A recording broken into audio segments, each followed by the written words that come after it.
I'm Richie Crampton from Adelaide. I now reside in Indianapolis, Indiana. The car scene and racing scene in South Australia and Adelaide was pretty popular, you know, so that's obviously what helped me get interested in racing, and I think it's still thriving there. It was great when I was a kid going to AIR. You know, we'd get Top Fuel and Funny Car and obviously the Wild Bunch back then, and I got some very fond memories sitting on the hill, kind of like looking up to all those people racing and wanting to be just like them.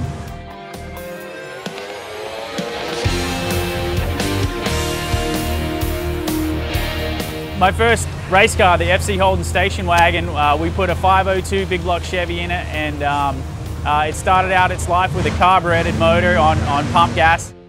We ended up putting a 1471 supercharger on it and running it on methanol, and we did a lot of the work at home in the shed. You know, me and my dad just kind of figured out how to do it with some help from some friends, and really learned a lot and had a lot of fun doing it.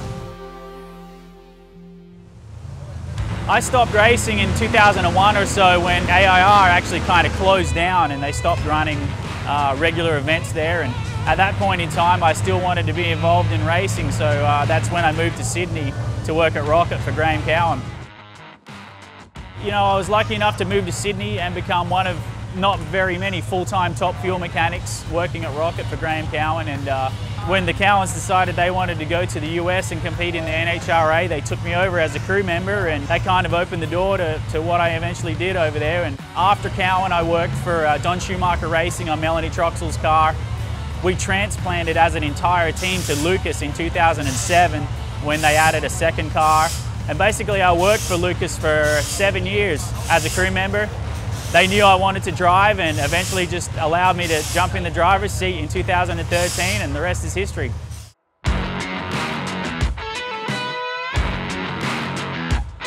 There was a lot of good drivers not competing at that point in time in the US, so I was an unknown, you know. I think a lot of people had seen me at the track as a crew member maybe, but when Lucas made that announcement, it definitely caught a lot of people by surprise, including myself.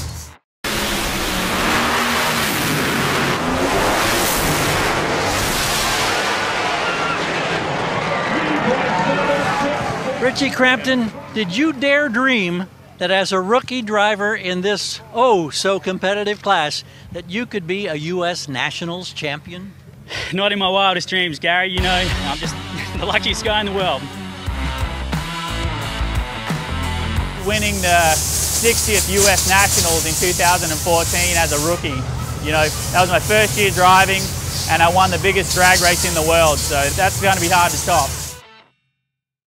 In November of 2016, when I got the news that Morgan Lucas Racing as an organisation was shutting the doors, it was a pretty big blow. It's very disappointing that we're not racing competitively over there anymore, but I had fun while it lasted.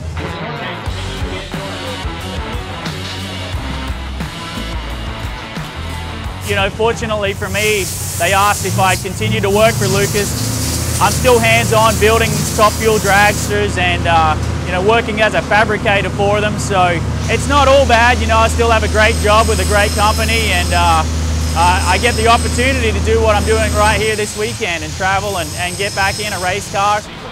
I've been great friends with Phil and Sarah Lamontina for quite a while, and you know, they've always asked if I'd ever come back to Australia and race at some point, and you know, if the timing worked out right and there was a car to drive, I'd absolutely love to come do it. So when Phil called and gave me this opportunity to come and drive for him here, it was just fantastic. I've wanted to race Top Fuel back in Australia for the past, you know, 3 or 4 years, so to get to do it with this group of guys, man, they're world-class race car mechanics as well as great people to be around. So the family environment that Lamontina put out here at the racetrack and everything, I'm just super lucky to be doing it and having a great time.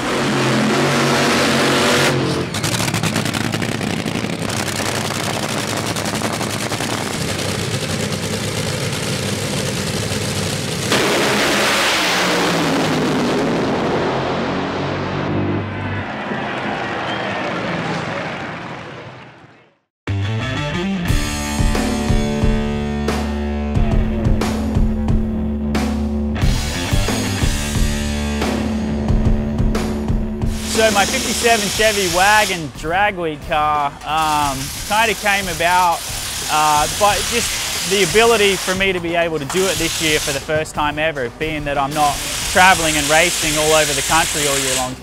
Drag week has always appealed to me, and mainly because it is that grassroots racing style thing. You got to build your car, maintain it. You're on your own with it for that week. From what I understand, it's 5 days of torture. You've got to know your race car inside and out and be able to fix anything on the side of the highway. So the endurance test, the durability test of this race car that you've built, you got to make it run fast at the track, but be reliable on the road as well. It seems to be a really exciting challenge for me, but I know it's not going to be easy.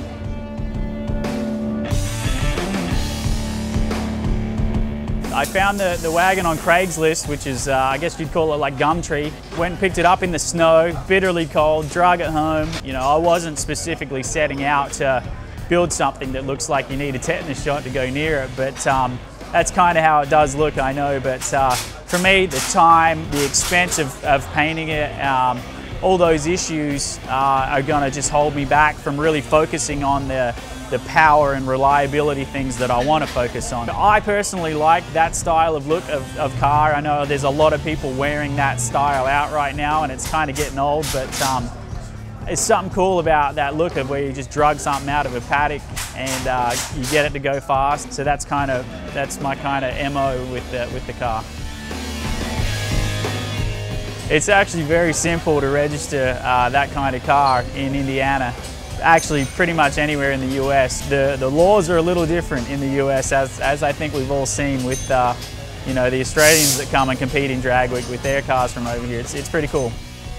Just like these race cars, you know, I think attention to detail and understanding whatever it is you're doing from front to back is really a key to success. So yeah, I think it's going to help. Obviously, I didn't just go and buy a car and go and try and compete with it. I tried to understand as much of it as I can, and I think that's going to help me in the long run.